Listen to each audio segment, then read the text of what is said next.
నమస్తే, నేను మీ Chandrasekhar Kandavalli. YCP, Janasena, TDP రాజకీయం మొత్తం పిఠాపురం చుట్టే తిరుగుతోంది. పిఠాపురం జనసేన అడ్డాని బిగ్ సౌండ్ చేసిన పార్టీ ఇప్పుడు యాక్షన్ ప్లాన్ లోకి దిగిపోతుంది.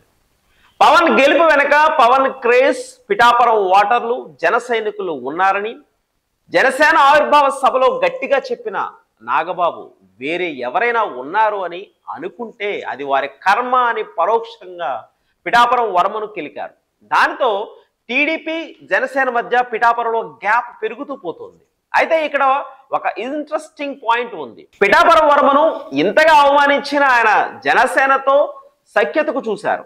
ఆయన తన పర్యటనలో కానీ, తన ఫ్లెక్సీలలో కానీ పవన్ కళ్యాణ్ ఫోటో పెట్టుకుని తిరిగారు. కానీ జనసేన నేతలు మాత్రం వర్మ కనిపించగానే దూరం దూరం అంటూ దూరం చేస్తున్నారు. ఇప్పుడు ఎమ్మెల్సీగా ఎన్నికైన నాగబాబు తొలి అడుగులు పిఠాపురం వైపు వేస్తున్నారు.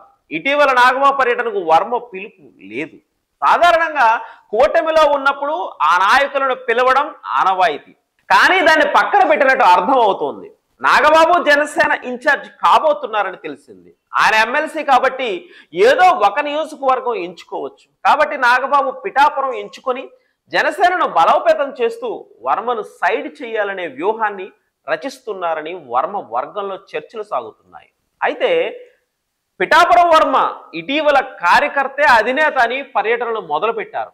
తాము ఏం తక్కువ కాదు అన్నట్టు తమదైన స్టైల్లో ఇప్పుడు జనసేన కూడా రెడీ అవుతోంది. పిఠాపురానికి నాగబాబు రాకతో అసలైన ఆట మొదలైందని అంటున్నారు. ఒకవైపు చూస్తే ఎమ్మెల్యే సీటు పొత్తులో త్యాగం చేయాల్సి వచ్చింది. మరోవైపు చూస్తే ఎమ్మెల్సీ పదవి దక్కలేదు. ఇప్పుడు రాజకీయంగా వర్మను సైడ్ చేసే సీన్ కనిపిస్తుందని వర్మ వర్గాల్లో గుసగుసలు వినిపిస్తున్నాయి. మరో వర్గం అయితే వర్మకు మెగా ముప్పు కనిపిస్తోంది. ఆయన రాజకీయంగా ఇబ్బందుల్లో ఉన్నారా లేక నెట్టబడ్డారా అనేది ఆయనకే అర్థం కావట్లేదని చర్చలు మొదలు పెట్టారు. స్థానిక జనసేన నాయకులతో వైరమే వర్మకు ఈ పరిస్థితి వచ్చింది. నాగబాబు పిఠాపురంలో పాగా వేస్తే వర్మ సంగతి ఏంటి అని పిఠాపురం రచ్చబండల దగ్గర చర్చలు జరుగుతున్నాయి. ఇవన్నీ దృష్టిలో పెట్టుకునే ఇటీవల నాగబాబు పిఠాపురం వచ్చిన సందర్భంగా టీడీపీ నేతలు నిరసన వ్యక్తం చేశారు. అయితే ఆ నిరసనలు కేవలం పిఠాపురంలోనే కాదు, రాష్ట్రమంతటా ఉన్నాయని గ్రౌండ్ లెవెల్లో జనసైనికులు చెబుతున్నారు. పిఠాపురంలో జనసైనికులైతే ఇదంతా చంద్రబాబు గారి ప్లాన్ ప్రకారమే జరిగింది. చంద్రబాబు గారు ఒక మాట చెబితే నాగబాబు పర్యటనలో టీడీపీ నేతలు ఇలా నిరసన వ్యక్తం చేసే ధైర్యం చేస్తారా?